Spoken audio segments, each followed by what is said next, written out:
Acrylamide is a probable carcinogen that's created when starchy food, such as potatoes, root vegetables, bread, are cooked at high temperature, so frying, grilling, baking, roasting, toasting. Acrylamide is a natural chemical which is formed when you heat certain food, such as starchy foods like potatoes and root vegetables.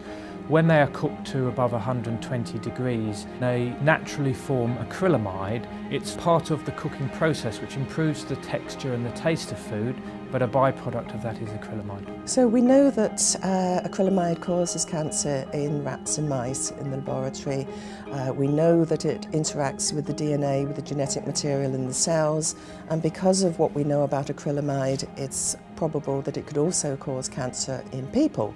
The levels of acrylamide that are present in our diet are higher than we would be comfortable with. We would prefer them to be lower, and so that's why the Food Standards Agency is encouraging the industry to try to reduce acrylamide levels in processed foods, and we wish to raise awareness amongst consumers of the things that they could do that might help them to reduce their exposure to acrylamide in food. Because it's naturally occurring, acrylamide has always been present in our food and always will. But the longer and hotter we cook food, the more acrylamide there'll be. So knowing that, we can all take steps to reduce our acrylamide intake.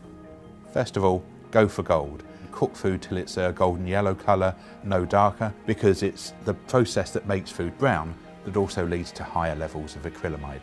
If you're cooking pre-prepared food, then follow the instructions on pack for cooking and reheating. Third, eat a balanced and healthy diet. Varying your diet will help you manage the levels of acrylamide. And finally, don't store your potatoes in the fridge.